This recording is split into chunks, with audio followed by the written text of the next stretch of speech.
Ya está todo para comenzar. Bueno, muy buenas tardes a todos, a todas. Bienvenidos a este teórico virtual que corresponde a la asignatura Anátomo-Fisiología 1 de las carreras de Enfermería, Obstetricia y Kinesiología. Quien les habla es Andrés Burqueviale, profesor regular titular de la asignatura Anátomo-Fisiología, la 1 y la 2. En el derrotero y del desarrollo de las unidades temáticas, la semana pasada nos concentramos brevemente en la idea de estos encuentros en el aparato circulatorio. Y durante estas semanas venimos trabajando una guía de trabajos prácticos, algunos ejemplos. Y entonces hoy la idea es hacer el mismo trabajo poniendo algunos grandes títulos a la función cardíaca, a la función cardiovascular, a la función fisiológica cardiovascular, para poder después sí, en la lectura definitiva del texto y de la temática, poder ir sintetizando esta cuestión. Entonces, básicamente lo que voy a hacer es eso, voy a mostrar cómo esta cuestión de este corazón automático que tengo en el mediastino, en la región del tórax, funciona. Para que este corazón funcione, va a tener un escenario eléctrico y un escenario químico. Un escenario eléctrico y un escenario químico. Y ese escenario eléctrico y ese escenario químico van a permitir, y este es la negrita, el título grande, la contracción cardíaca. Esa contracción cardíaca le va a permitir al corazón ¿qué?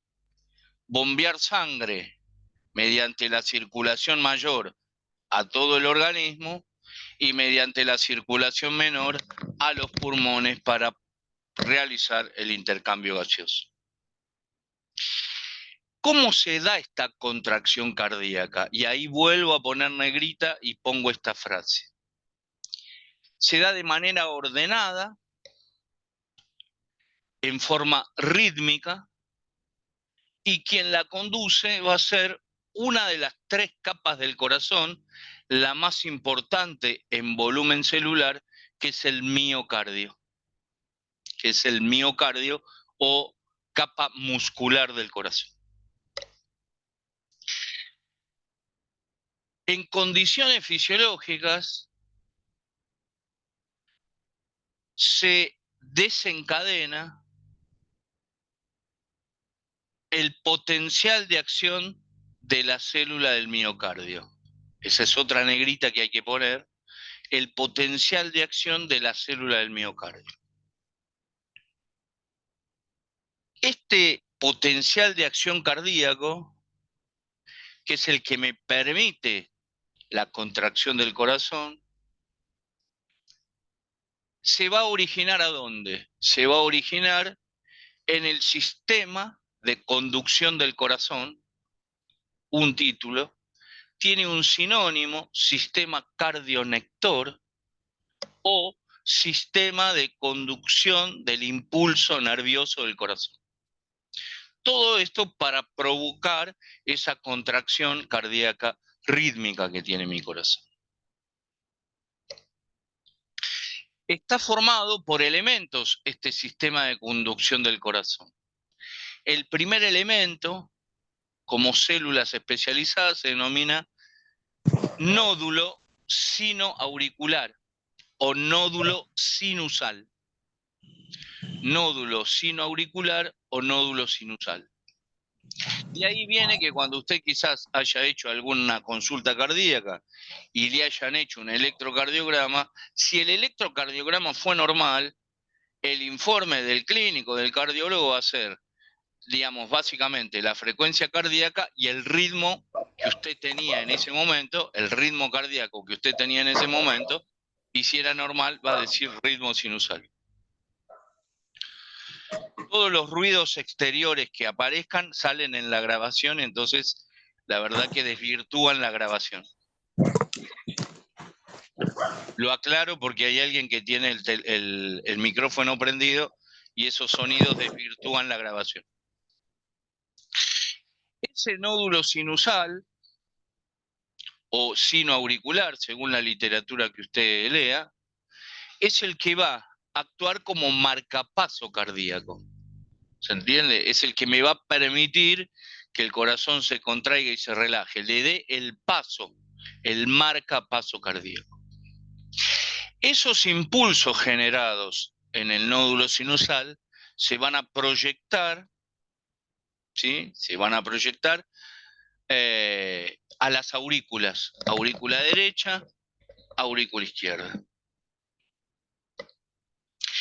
Y ahí van a encontrar una segunda estación que voy a denominar nódulo aurículo-ventricular, nódulo aurículo-ventricular, que va a tener dos grandes terminaciones que se van a dirigir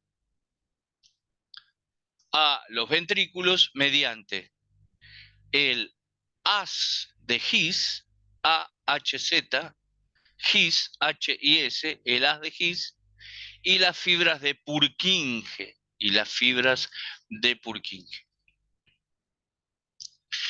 Permite la conducción de este impulso, la contracción rítmica del corazón. Cuando esto no sucede, se provocan las famosas arritmias, ¿sí? Que no son tema de esta clase, pero digo, en algún momento usted habrá tenido algún conocido, algún allegado, algún familiar que ha tenido y ha sido diagnosticado con una arritmia.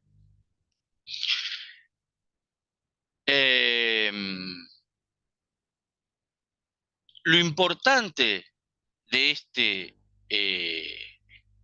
primer escenario de conocer la anatomía de ese sistema de conducción del corazón, ubicado su origen en la aurícula derecha, propagándose hacia ambas aurículas y después hacia los ventrículos, es entender la capacidad contráctil y la capacidad de, este es otro título que quiero que anoten, de excitabilidad que tiene el corazón.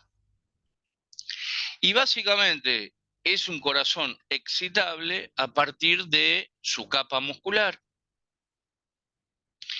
¿Por qué son excitables?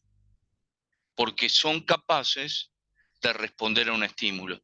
Todo tejido que tenga esta capacidad de excitación, lo vamos a ver cuando veamos en Anatomofisiología 2, sistema nervioso, todo tejido que tenga capacidad de ser estimulado, ¿sí? Y responder ese estímulo, va a tener esta característica de excitabilidad. Esos estímulos podrán ser químicos, podrán ser mecánicos, podrán ser de temperatura, podrán ser eléctricos, podrán ser sustancias que se denominan neurotransmisores, es decir, que transmiten algún tipo de información y son generados y son, digamos, partícipes del sistema nervioso central. La excitabilidad como característica y propiedad de este miocardio es importante, ¿por qué? Porque al fin y al cabo es el punto de partida de este escenario de marcapasos, de este escenario de continuo sistema de conducción del impulso nervioso en el corazón para que se contraiga y para que se relaje. La otra cosa que hay que tener en cuenta también, es que si bien este tejido muscular miocárdico del corazón tiene capacidad de excitarse, no cualquier impulso lo va a excitar. No cualquier impulso lo va a excitar. Se va a necesitar de cambios bioquímicos a un lado y al otro lado de la membrana plasmática de las células musculares miocárdicas y se van a provocar también cambios eléctricos a un lado y al otro lado de la membrana plasmática. Uno habla, y ahí vuelvo a poner la negrita, de potencial de acción cardíaco, uno habla de potencial de acción cardíaco cuando la membrana plasmática, cuando yo les pido que apaguen, gracias, cuando a un lado y al otro lado de la membrana plasmática, que la función que tiene básicamente es comunicar y separar el intracelular y el extracelular, existe una diferencia, no solamente de un gradiente químico, sino también de un gradiente eléctrico. Existe un cambio en esa membrana a partir de interacción eléctrica e interacción química. A eso se lo conoce como potencial de membrana. Esa es otra negrita que hay que poner. Potencial de membrana. Estoy tratando de ordenar los diferentes conceptos para después reforzar la lectura. Ese potencial de membrana, ¿se entiende? Ese potencial de membrana es el que se da y está en este momento en la relación entre el extracelular y el intracelular.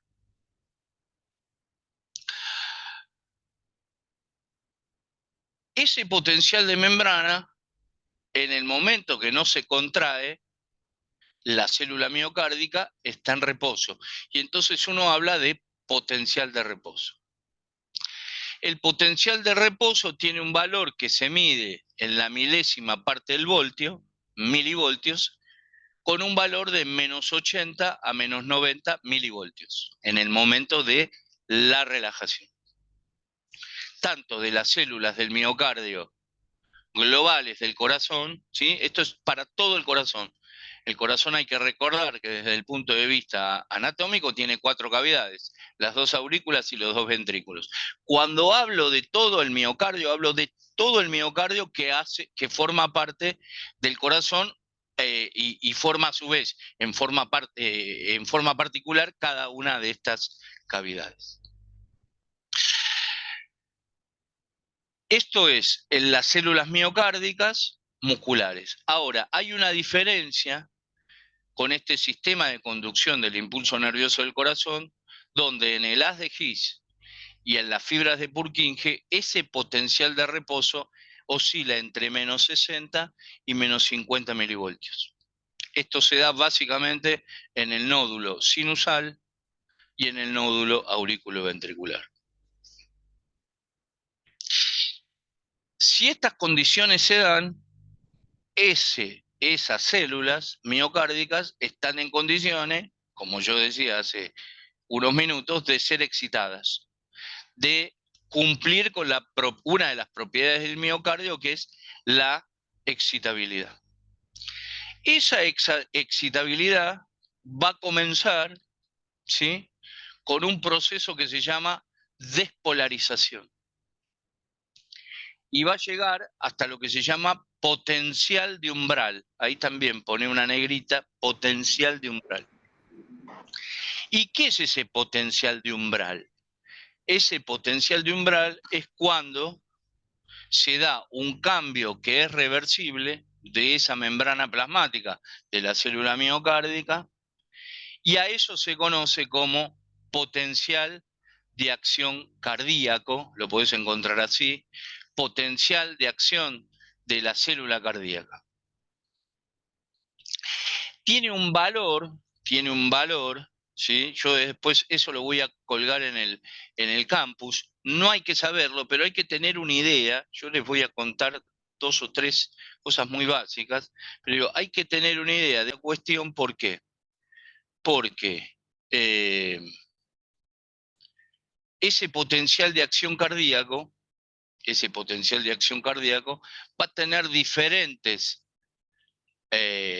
potenciales eléctricos y diferentes concentraciones de iones a un lado y al otro lado de la membrana plasmática. Cumplido este escenario que empieza este potencial de acción cardíaco con la primera fase que denomino despolarización, tengo que tener en claro que hay mecanismos bioquímicos representados por sustancias que van a acompañar no solamente este cambio de electricidad, sino este cambio iónico, ese es el término, mecanismos iónicos, de concentración a un lado y al otro lado de la membrana plasmática de la célula miocárdica. Lo podés encontrar en la literatura como mecanismos iónicos responsables del potencial de acción cardíaca.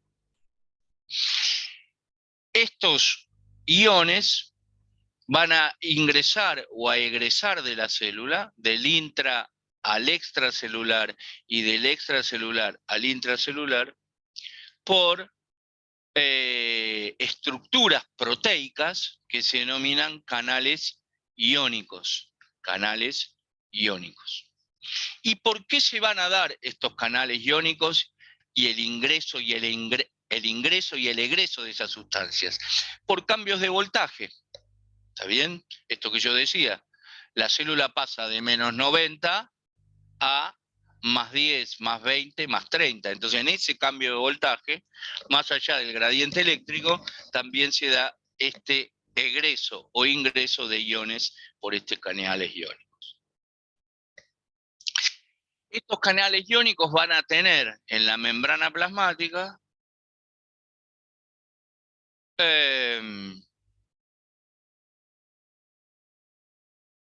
una estructura, a ver cómo lo digo, una estructura que se denomina receptor. Receptor dependiente. ¿Dependiente de qué? De reconocer a ese ion.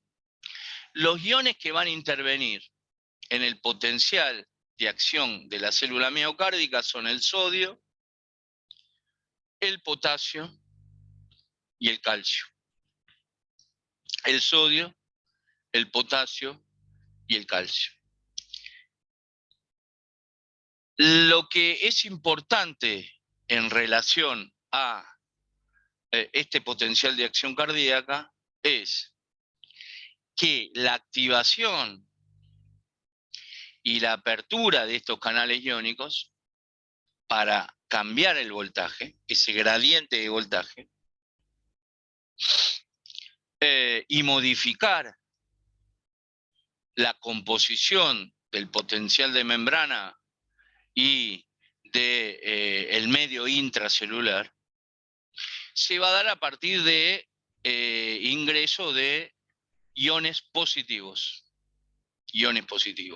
que también van a desencadenar adentro de la célula, básicamente adentro del retículo sarcoplásmico de la célula miocárdica, organela clásica de cualquier célula, clase número 1, fisiología celular, también la liberación de esas cargas positivas.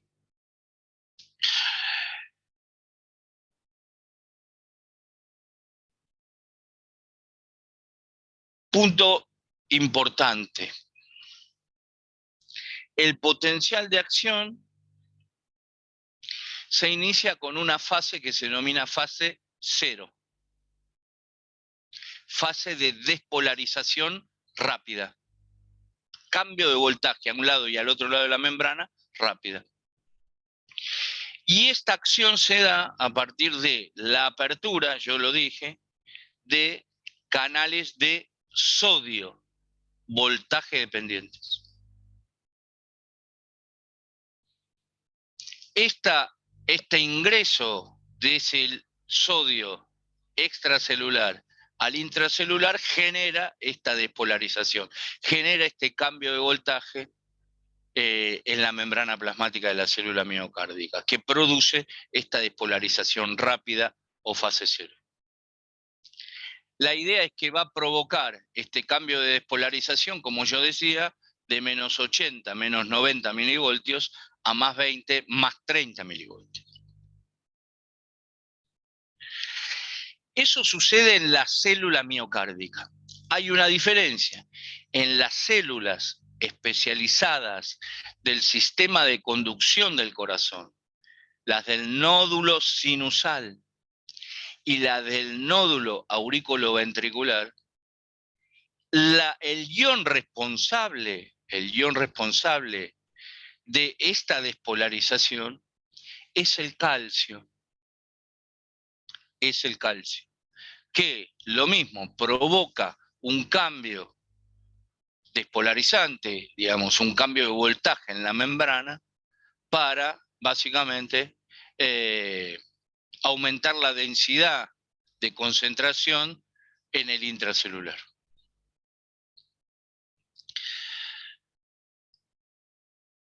La otra cosa importante que uno tiene que tener en cuenta es de qué manera vuelvo otra vez a tener esa célula en reposo. Y esto no lo dije.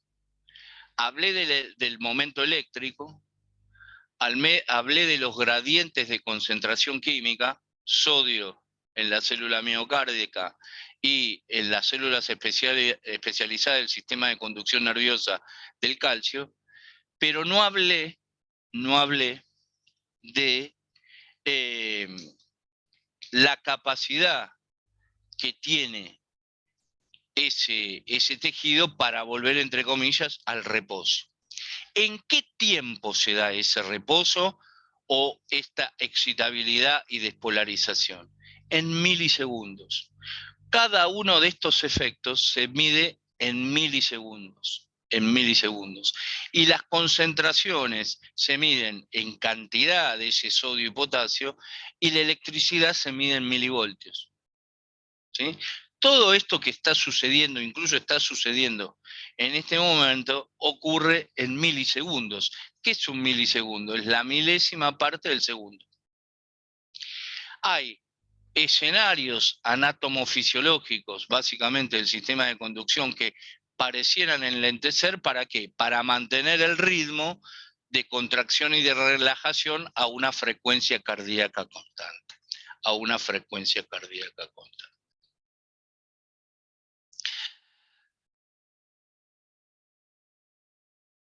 Esto tiene un valor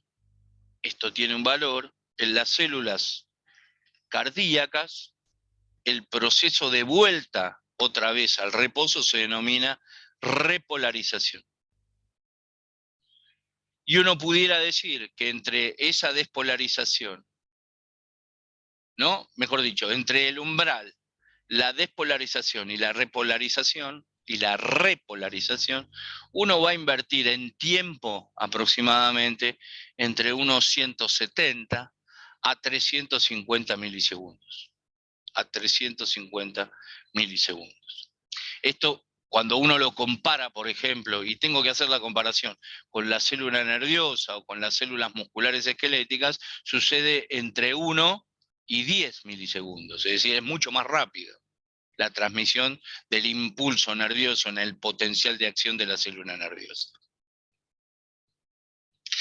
En este proceso de repolarización, para volver otra vez a que esa célula está en reposo, hay tres momentos.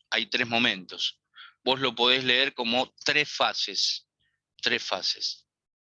La fase 1, ¿sí? La fase 1, o de repolarización rápida,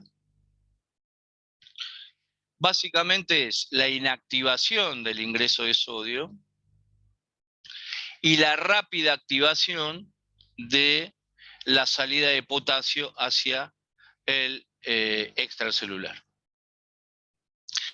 La fase 2 de esta repolarización se debe a la activación del calcio que se produce cuando la membrana se despolarizó en el nódulo sinoauricular, que va a descender a menos 35 milivoltios. Y por el otro lado, ¿sí?, la fase número 3 de esta repolarización se acelera por la inactivación del calcio, del sodio y por una corriente de salida rápida del potasio intracelular al extracelular. ¿Qué es lo que hace esta concentración de iones, sodio, potasio y calcio? Va a disminuir las cargas positivas en el intracelular, va a disminuir las cargas positivas en el intracelular y llevar hasta potencial de membrana, potencial de reposo, esta célula otra vez.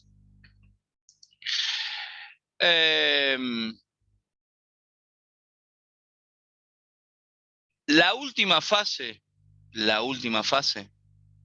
es lo que denomino la fase 4. Hablé de la fase 0, hablé de la repolarización, y ahora tengo que hablar de la fase 4, que es el periodo que lo voy a comprender entre el final del potencial de acción y otra vez la fase 0 del siguiente, es decir, una nueva despolarización para mantener constante la contracción y la relajación.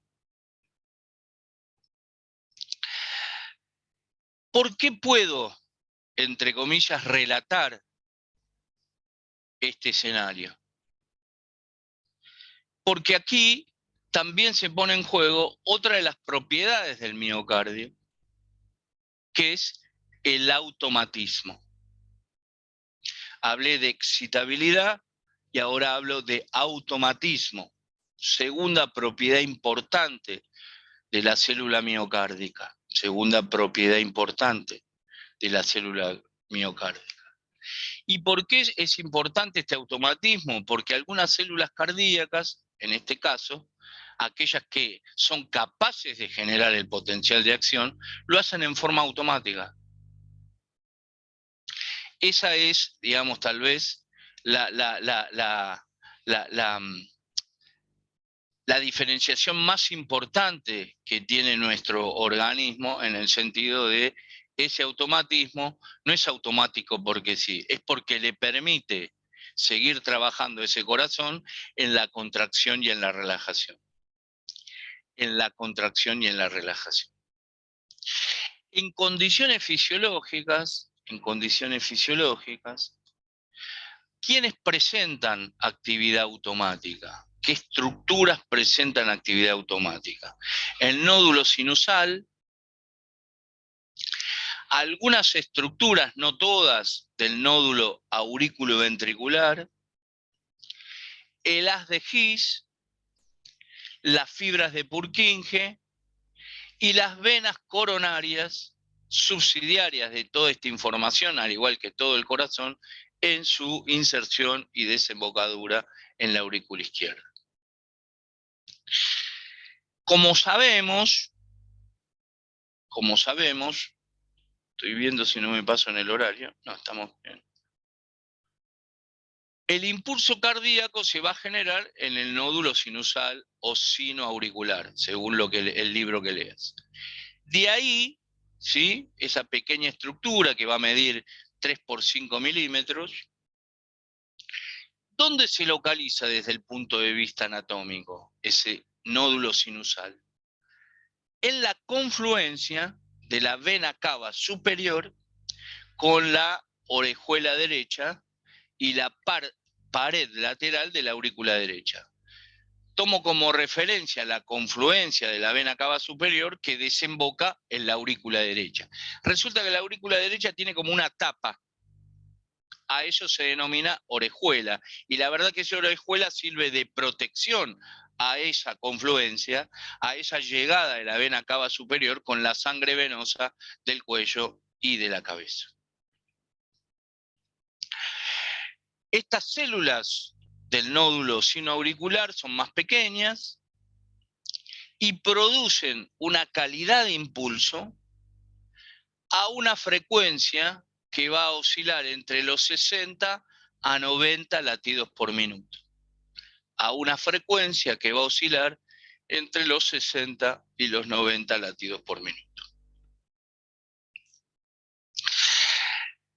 Como resultado de estos impulsos, se cumple las 4 fases del potencial de acción, las 4 fases del potencial de acción.